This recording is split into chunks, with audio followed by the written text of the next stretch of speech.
Alright guys, I guess we're going to take a little ride. I'm still been under the weather for the week,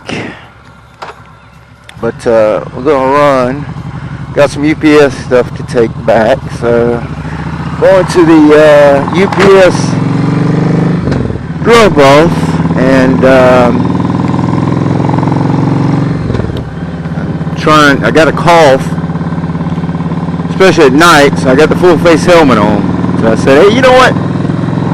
Wearing this here full face helmet, I'll just turn the camera on and I'll record a bit.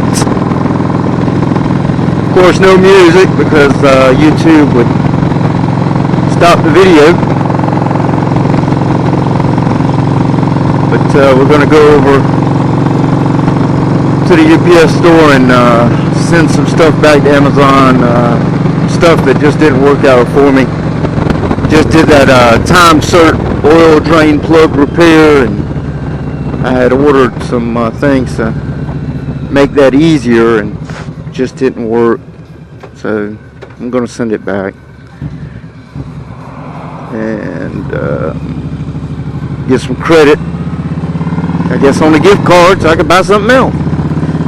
That's the way the world of Amazon works. So that's what we're going to do. Decided I'd take the back way instead of getting on the interstate. Probably about 12 miles or so away. Just changed the oil in this thing.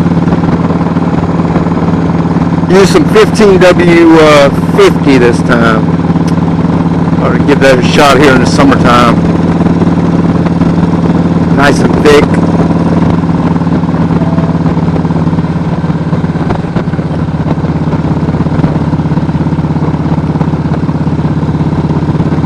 There's some kind of notification there on my Garmin from Facebook or somewhere. That is one good thing I like about that Garmin. They've got it set up now where it interacts with Alexa, and they've got a spot where if you get a text message, it'll come up on the side, and so it's pretty nice. The only thing I don't particularly like about that model is the fact that it doesn't have Bluetooth output. It's got input for Bluetooth, but it doesn't have any output. So that's the Street Smart 55. They've got another one called a 66 or something. Or 66, I believe. Anyway, they've got a series that does have Bluetooth output. That is about the same thing as what that is. It just adds that one feature. Still not a bad deal for the $50 that I ended up giving for that Garmin right there. Because he's been going pretty strong for, man, I guess I've had that thing close to a year now, and still rolling. But like I've said before, the motorcycle model that they make, the Nuvi, whatever it is, specifically for motorcycle, it probably does have a better screen, because as you can see, you know, if you're getting some sunshine, you got some glare, and part of that's from my plastic, the covering on it, and then part of it is probably the unit itself.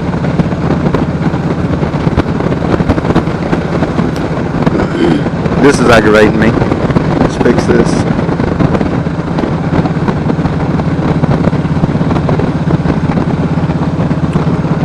We'll go get this taken back. I've actually got another order in the mailbox when I get back home. I got some new lights that I was going to look at. Put on the rear of the bike. Here comes a cough. I feel it. Excuse me. Sorry.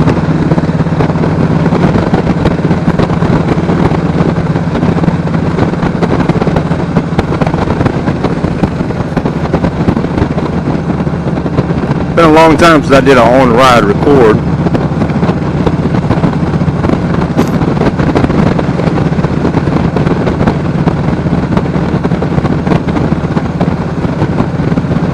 I need to wash the bike, to be honest.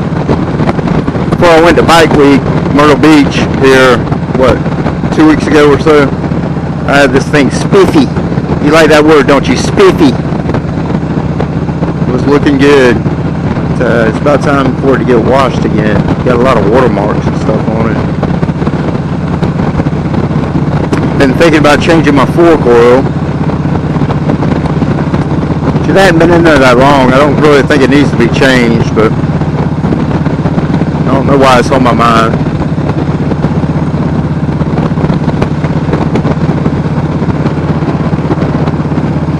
Did have some problems while I was at Bike Week. Seems like every time I get around a bunch of Harleys, something with the bike just goes wrong. So my clutch slave cylinder, I was down there and it wasn't feeling right. The bike on the clutch end, it was kind of taking a long time shorter time to release, I should say, to move than what I was used to, the travel span on the clutch lever. So looked in there and I was about empty. Clutch fluid just almost all gone. There was barely any in there. So I went down to one of the vendors and I got some AMSOIL brake fluid, because that's what I use, and filled it up. I hadn't had any more trouble. So that was one of the problems I had. That was probably in day 2, day 3 or so. Still kind of perplexed by it because I don't see any leaks or anything. My other problem, of course, was the drain plug, and it was leaking a little. I'd get out on the bike, you know, in some of the stop and go traffic going down the boulevard, and I'd have Harleys in front of me a lot of times, and I'd smell oil every once in a while. It'd just be a whiff, just burn oil. I said, man, those Harleys, they sure do leak oil. Then, you know, I got behind a buddy of mine's Harley, and I'm like, well, I smell that oil again. You know, something's just not right. So I looked up under there, and sure enough, I'm the one with a little drip every once in a while. And I knew the last time that I changed my oil, I had seen some of the coils come out. Some of the threads, not the coils. So some of the threads, I saw them. And so I knew it wasn't the best thing, because I changed my oil just before I went, but I thought it would hold up, but it started leaking. So that was number 2. I think that's the only 2 things I had a problem with. Typically I don't have any trouble. Much like you're riding a metric. We usually don't have many problems. I mean, this bike has, let's see how many miles we got on this thing now.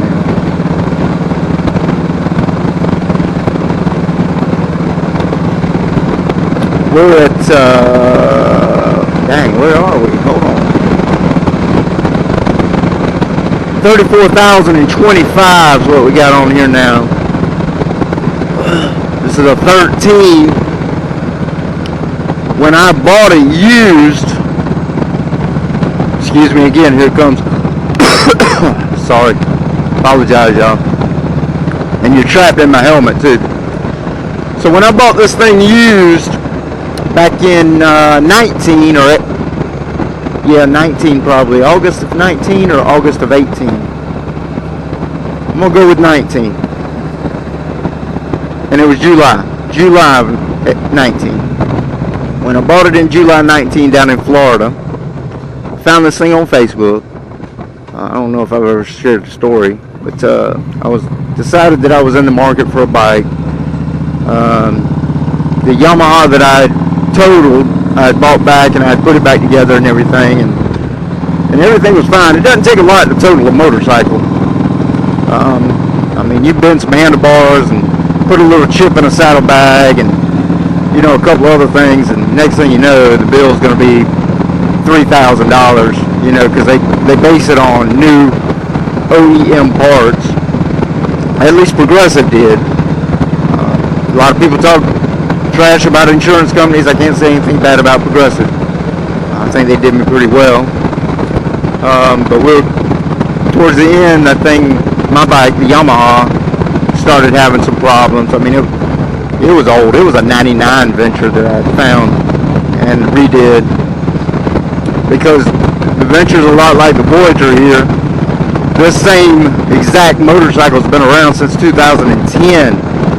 So very few changes have been made to this bike. They added an exhaust fan for the heat in the engine area to help keep your legs cool. I think they call it KAS, Kawasaki Air System Management or something. Air Management System. CAMS, that's what it is. CAMS, K-A-M-S, Kawasaki Air Management System. And I think they added that in 12 or 13. I'm thinking 13. So that was one addition. And of course, a lot of safety things started coming standard on the bike. This bike that I'm on, no ABS and no K-Act. So the K-Act is basically where the front and the rear brakes are linked together. So I don't have that, and I don't have ABS.